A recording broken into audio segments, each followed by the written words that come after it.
তো এই মুহূর্তে আমাদের সামনে এখন আমাদের যেই ধারণাপত্র আজকের অনুষ্ঠানের, সেই ধারণাপত্রের ভিত্তিতে বক্তব্য উপস্থাপন করবেন মঞ্জুরুল হক। মঞ্জুরুল হক একজন আলেম ও লেখক। মঞ্জুরুল হককে তার বক্তব্য উপস্থাপনের জন্য অনুরোধ করছি। রাস্তাঘাটের এত খারাপ অবস্থা যে আসতে একটু কষ্ট হয়েছে আর কি। আচ্ছা, যেই কথাগুলো বলবো এইটা সম্ভবত আমার দিক থেকে আলোচনাটা একটু ভিন্ন রকম হয়ে যাবে, কারণ এখানে অনেক বড় বড় আলোচকরা আছেন, তারা হয়তো শিক্ষা ব্যবস্থা নিয়ে প্রস্তাব দেবেন এবং যেই সমস্ত বিষয়বস্তু আছে সেগুলো নিয়ে তারা আলাপ করবেন। তবে আমি একটু কথা বলবো একটু ভিন্নভাবে। সেটা হলো, যেই বৈষম্য বিরোধী ছাত্র আন্দোলন এখানে সংগঠিত হয়েছে, আমাদের মাদ্রাসা শিক্ষা এবং জেনারেল শিক্ষাধারার মধ্যে বৈষম্যটা আসলে কি, এগুলোর রুটটা আসলে কি, এবং যেই বৈষম্য আমরা ভাঙতে চাই, যে সাম্য আমরা চাই, সেখানে যন্ত্রণাগুলো আসলে কি, সেটা নিয়ে আমি দু চারটা কথা বলবো খুবই সংক্ষেপে ইনশাল্লাহ। এই আন্দোলন যেদিন চূড়ান্ত রূপ পায়, বিশেষ করে 5ই আগস্ট, আমরা 6ই আগস্ট যখন অফিসে যাই, তো আমার সহকর্মী তিনি একটি মাদ্রাসার আবার বড় শিক্ষক, তো তার সাথে আলাপ করছিলাম যে আসলে আমরা কি পাইছি, না আমাদের আসলে প্রাপ্তি কি। ইসলামপন্থী হিসেবে না, কোটান কোট এই কথা আমি বলে রাখি, একজন মাদ্রাসা পড়ুয়া হিসেবে আমাদের প্রাপ্তি আসলে কি। তো তিনি একটা দুর্দান্ত কথা বলেছেন, সেটা হলো যে আমরা এইটা পাইছি যে এই বাংলাদেশটা আসলে আমাদেরও, আমরা আউটসাইডার না।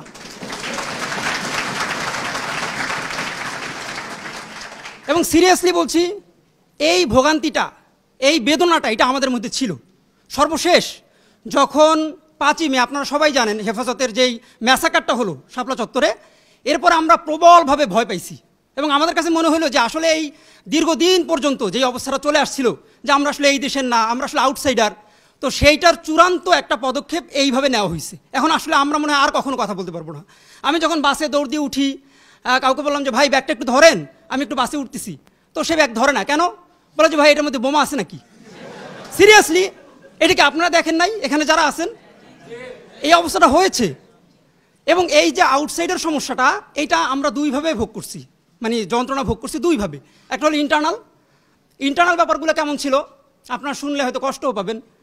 সেটা হলো, আমরা আমাদের মাদ্রাসায় যখন পড়ি, তখন আমাদের মাদ্রাসায় কিন্তু কোনো জাতীয় দিবস পালিত হয় না, আপনারা জানেন সেটা। মানে সেখানে 16ই ডিসেম্বর নাই, 26শে মার্চ নাই, এগুলো নাই, কিন্তু দেশের প্রতি একটা টান এটা কিন্তু থাকে। তো আমরা কিভাবে বুঝবো যে আমরা আসলে কোথার, আমাদের আসলে মাতৃভূমি কি।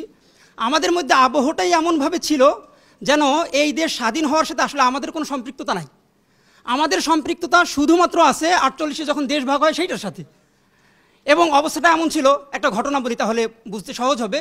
সেটা হলো, একবার 16ই ডিসেম্বর আমাদের মধ্যে একটা আক্ষেপ জাগলো যে সবাই যেহেতু জাতীয় পতাকাটা নাই, আমরা তো একদম মাদ্রাসায় পারবো না, আমরা অন্তত হুজুরের ডেস্কের সামনে একটা জাতীয় পতাকা লাগাই দিই। তো আমরা লাগাই দিলাম। আমাদের শিক্ষক তিনি আসছেন এবং এসে সেই পতাকাটা ছিঁড়ে টুকরো টুকরো করে ফেলছেন। এইটা এই জন্য না যে তিনি রাষ্ট্রদ্রোহী, এই জন্য না যে তিনি দেশকে ভালোবাসেন না, সম্ভবত এই জন্য যে তার শিক্ষকদের কাছ থেকে তারা এভাবেই পাইছেন যে এইখানে স্বাধীনতা দিবস পালন এগুলো আসলে কিছু না, এগুলো একটা ফালতুমি। এবং এই ব্যাপারগুলোই ঘটছে। এইটা ছিল আমাদের ইন্টারনাল প্রবলেম। আবার এক্সটার্নাল যে প্রবলেমগুলো সেগুলো আপনারা জানেন। ইন্টারনাল প্রবলেমের মধ্যে আরও বহু কিছু আমাদের ভিতরে ঘটতো, যেগুলো ধরেন আমরা বের হয়েছি যে টুপি দাড়ি আছে, কিংবা মাথায় একটা ব্যাজ পরে আমরা বের হইলাম কোনো একটা স্বাধীনতা দিবসে কিংবা বিজয় দিবসের মধ্যে। তো বের হয়ে ফার্ম গেটে গেছি, সেখানে দেখি যে নৌবাহিনীর লোকজন তারা সানাই বাজিয়ে দেশাত্মবোধক গান গাচ্ছে। তো আমরা সেখানে দাঁড়াইছি, তো লোকজন অবাক যে হুজুর মানুষ সেখানে দাঁড়াইছে। তো বিষয়টা এইটা না যে আমরা আসলে গান গাওয়া জায়েজ বলার জন্য ওখানে দাঁড়াইছি, এইটাও না যে মহান মুক্তিযুদ্ধকে আমরা একদম মহান মনে করছি তো সেখানে একটা অংশগ্রহণ করতে যাচ্ছি, বিষয়টা তা না। বিষয়টা এই জন্য যে এই ধরনের গান যখন আমরা শুনি, এই ধরনের বিভিন্ন রকমের জাতীয় উৎসব যখন আমরা দেখি, তখন দেশের প্রতি একটা মমত্ববোধ আমাদের মধ্যে তৈরি হয়। আমার বন্ধু সালাউদ্দিন জাহাঙ্গীরের কথা আমাদের মনে পড়ে, যে তিনি এখানে আসেন কেন জানা নাই। আমাদের একটা পপুলার একটা ম্যাগাজিন ছিল মাসিক রহমত, আপনারা হয়তো অনেকেই চিনবেন। সেখানে একবার তিনি জাতীয় ক্রিকেটে কেউ একজন বাংলাদেশ দল তারা জয়লাভ করছে, তো সেটার তিনি আনন্দের কথা লিখছেন একটা ইসলামী পত্রিকায়। তো সেখানে আরেক বন্ধু তিনি এবার সেটা সমালোচনা করে লিখছেন যে না, এটা কেমন কথা, একটা ইসলামী পত্রিকা এইভাবে লেখা হলো। তো সালাউদ্দিন জাহাঙ্গীরের সেই বিখ্যাত উক্তিটা আমার এখনও মনে আছে। উনি বলছিলেন যে বন্ধু, কিছু কিছু ভালোবাসা এমনই হয়, বাংলাদেশ যখন কোথাও জয়লাভ করে, এই দেশ যখন কোথাও মাথা উঁচু করে দাঁড়ায়, তখন শুধুমাত্র জেনারেল শিক্ষার্থী কিংবা স্কুলের শিক্ষার্থী তাদের মাথা উঁচু হয় তা না, আমরা যারা মাদ্রাসায় পড়েছি আমাদেরও মাথা উঁচু হয়, আমাদেরও দেশকে ভালোবাসতে ইচ্ছে করে। এক্সটার্নাল সমস্যাগুলোর মধ্যে প্রধান একটা সমস্যার কথা বলি, যেগুলো আপনারা সবাই জানেন। সেটা হলো যেই কথার প্রেক্ষিতে আজকে এত বড় একটা বিজয় সংঘটিত হলো, একটা গণ অভ্যুত্থান হলো, সেটা আপনারা সবাই জানেন যে রাজাকারের নাতিপুতি বা এরকম একটা কথা বলা হয়েছে। আপনারা সেটার জন্য সবাই জ্বলে উঠেছেন। আপনারা কি জানেন 6 বছর বয়সে যখন আমি মাদ্রাসায় ভর্তি হয়েছি তখন থেকে সেই শব্দটা আমরা শুনছি। আপনাদের কখনো সেই জ্বলন অনুভূতি হয়েছে? এবং প্রতিটা মাদ্রাসা শিক্ষার্থী, নট ইসলামপন্থী কিংবা কোনো দল, কোনো কিছু না, আপনাদের যে ন্যারেটিভ এখানের মধ্যে ছিল, বিশেষ করে বাংলাদেশের প্রগতিশীল ধারার যেই সমস্ত ন্যারেটিভ আপনারা তৈরি করেছেন, পাকসার জমিন সাতবার থেকে শুরু করে যেখানে কওমি মাদ্রাসার কথা আছে, দার্সানা নিজামির কথা আপনারা সবাই পড়েছেন নিশ্চয়ই। তো সেখানের মধ্যে সেই ন্যারেটিভের উপর দাঁড়ায়া প্রতিটা মাদ্রাসা শিক্ষার্থী, আমার পরিবার মুক্তিযোদ্ধা কিনা, আমার পরিবারের বাবা দাদা তারা যুদ্ধে গিয়েছেন কিনা, কিংবা যুদ্ধের পরে তারা কারা কারা সরবরাহ হয়ে গিয়েছেন, এই সমস্ত ব্যাপার স্যাপার না। বরঞ্চ বিষয়টা এরকম ছিল যে আমি মাদ্রাসায় পড়ি, তো মাদ্রাসায় পড়াটা মানি এক ধরনের রাজাকারের, আমি একটা বৃত্তের মধ্যে ঢুকে গেছি এবং আমাকে সবাই চোখে দেখছে সেইভাবে। আপনারা অনেকেই জানেন হয়তো, মোস্তফা সরোয়ার ফারুকের একটা বিখ্যাত নাটকও আছে, এমন দেশটি কোথাও খুঁজে পাবেন না তুমি, এরকম যে একটা মাদ্রাসার ছেলে তাকে কেউ খেলতে নিচ্ছে না, কারণ সে রাজাকারের ছেলে কিনা বা ইত্যাদি ইত্যাদি, এই অবস্থাগুলো ছিল। এবং এই ঘটনাগুলো দীর্ঘদিন পর্যন্ত ঘটছে, আমরা কথা বলতে পারিনি। বহুদিন পরে একবার শাকির হোসেন শিবলি নামক একজন লেখক, তিনি আলেম মুক্তিযোদ্ধার খোঁজে এই নামে যুগান্তরে একটা ধারাবাহিক লেখা শুরু করছেন। শেষ পর্যন্ত তাকে যুগান্তরে চাকরি খোয়াইতে হয়েছে, যে আলেমরা আবার মুক্তিযোদ্ধা হয় নাকি। সিরিয়াসলি আপনারা একটু সংবাদ লেখে মানে খোঁজ খবর নেন, 1000 পৃষ্ঠার সে একটা বিরাট বই যখন বের হয়, এরপরে বাংলাদেশে আলেমদের মধ্যেও যে মুক্তিযোদ্ধা হওয়ার একটা তাড়না কিংবা মানে তারা যে ছিলেন, এবং এইটা প্রতিষ্ঠিত হয় এবং অনেক সময় পদক টদকও দেওয়া হয়। আর জঙ্গি যে টার্মটা, যেটা আপনারা সেটা খুব ভালো করে জানেন, আমরা যদি মানে খুবই স্বাভাবিকভাবে যদি এই যে বাংলা একাডেমিতে বইমেলা আমরা আসতাম কখনো, আমাদেরকে সবার থেকে বেশি চেক করা হইতো। এই যে এখনকার প্রগতিশীল ধারার যারা আছেন অনেকেই দেখা গেছেন যে আমরা যদি কোথাও মানে একটু জমায়েত হইতাম, তারা ফোন করে পুলিশকে বলে দিতেন যে না, এদেরকে ধরে নিয়ে যাও। আমাদের বন্ধুদের মধ্যে অনেকে শুধু এইভাবেই তারা অ্যারেস্ট হয়েছে। দুইটা শিক্ষা ব্যবস্থার মধ্যে বাইনারি করার যে ফল কি হয়, কি বৈষম্য হয়, এটা দারুণভাবে আমরা ভোগ করছি এবং এই যন্ত্রণাটা দীর্ঘদিন পর্যন্ত আমরা সহ্য করছি। সুতরাং আপনারা যদি এই বৈষম্যহীন শিক্ষা ব্যবস্থা চান, প্রথম অবস্থার মধ্যে এইটা দূর করতে হবে যে মাদ্রাসা পড়লেই কিংবা মাদ্রাসা শিক্ষার্থী হলেই তিনি আউটসাইডার, তিনি জঙ্গি কিংবা তিনি রাজাকার, এই বলার মধ্যে তিনি ঢুকে যাচ্ছেন, এই জিনিসটা আপনাদেরকে বের করতে হবে। দ্বিতীয় নাম্বার আরেকটা কথা বলতে চাচ্ছি, সেটা হলো যে ঢাকা বিশ্ববিদ্যালয় কিংবা বিভিন্ন বিশ্ববিদ্যালয়ে আমাদেরকে ভর্তি হতে দেওয়া হয় না। এটা আপনারা সবাই জানেন, পেপার পত্রিকার মধ্যে জানেন। ভর্তি হতে দেওয়া হয় মানে অনেক সাবজেক্ট দেওয়া হয় না। এই যে আমাদের সঞ্চালক তুহিন ভাই, এই সামনে একদম প্রমাণসহ উদাহরণ দিচ্ছি, ওনার মেরিট বেশ ভালো ছিল, ওনার রেজাল্টও বেশ ভালো ছিল, উনি ওনার পছন্দের যে সাবজেক্ট সেটা তিনি পড়তে পারেন নাই এবং তিনি নিজে ভিসি স্যারের কাছে তখন গেছেন, তিনি সোশ্যাল ওয়েলফেয়ারে পড়ছেন, তাকে সেই সাবজেক্ট দেওয়া হয় নাই। একমাত্র কারণ তিনি মাদ্রাসা ব্যাকগ্রাউন্ডের।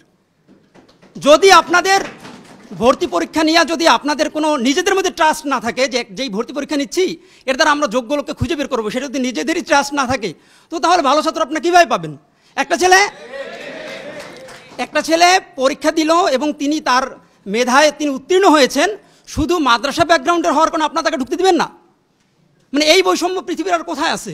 আমাদের বন্ধুদের কথা, পৃথিবীর বিশ্বের সারা বড় বড় মানে ইউনিভার্সিটিতে তারা যারা পড়ছেন, অক্সফোর্ডে পড়ছেন, ক্যামব্রিজে পড়ছেন, মাদ্রাসা থেকে গিয়ে আপনারা দেখেন, এই যে কাতার বিশ্ববিদ্যালয় কিংবা কিং সৌদ ইউনিভার্সিটিতে কিংবা অক্সফোর্ডে এই যে শাহনেওয়াজ আলী রায়হান, আপনারা অনেকেই চিনবেন, তিনি মাদ্রাসা ব্যাকগ্রাউন্ডের ছেলে এবং তিনি এখন মরক্কোর একটা ইউনিভার্সিটিতে পড়ান এবং এইবার এই তৃণমূল কংগ্রেসের পক্ষ থেকে তিনি প্রার্থীও হয়েছিলেন।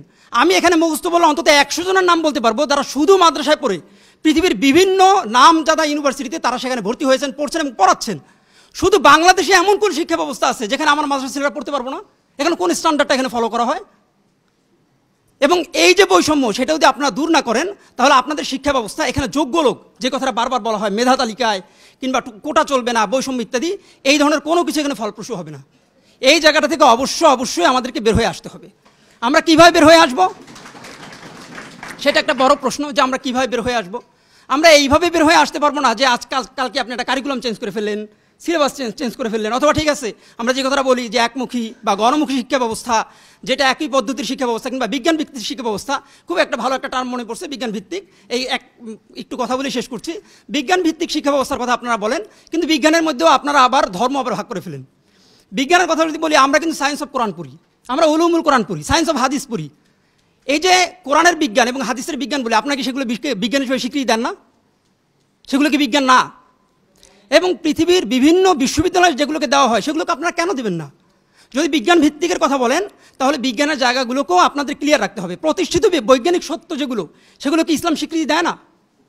অবশ্যই দেয়। তো সুতরাং যদি এই অবস্থার মধ্যে দিয়ে চলতে থাকে তাহলে আমরা হয়তো নতুন আরেকটা কারিকুলাম সামনে আনতে পারবো, কিন্তু তার দ্বারা বৈষম্য দূর হবে না। বৈষম্য দূর হওয়ার জন্য পারস্পরিক আস্থা, বিশ্বাস এগুলো অত্যন্ত জরুরি। আমরা সেটা কীভাবে করব? সেটার জন্য আপনাদের যে সমস্ত এক্সট্রা কারিকুলার অ্যাক্টিভিটি আছে কিংবা মিডিয়া আছে কিংবা যেখানে যেইভাবেই আছে সেগুলোকে একটা টার্ম ব্যবহার করতে শিখান। আপনি মিডিয়ার মধ্যে বলতেছেন যে মাদ্রাসা শিক্ষার্থী, স্কুল শিক্ষার্থী, নও, আপনি বলেন শুধু শিক্ষার্থী। মাদ্রাসা শিক্ষার্থী, যদি মাদ্রাসা শিক্ষার্থী হয় তাহলে তার রক্ত কি সাদা হয়ে যায়? আর যে স্কুলের শিক্ষার্থী সে অ্যাক্সিডেন্ট করলে মারা গেলে তার রক্ত বেশি লাল।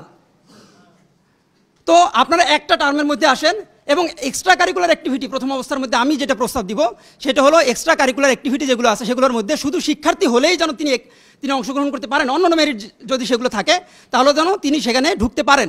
আর সার্টিফিকেট প্রথা পৃথিবীর মনে হয় সবচেয়ে এখন মানে একদম কি বলে এটাকে দুর্বলতম এবং সবচেয়ে সমালোচিত প্রথা সম্ভবত সার্টিফিকেট প্রথা। যে সার্টিফিকেট আপনি কালকে বানাইতে পারেন, আজকে আবার চাকরি নিতে পারেন। এই মুক্তিযুদ্ধের ভুয়া সার্টিফিকেট বা ইত্যাদি এগুলো তো আছেই।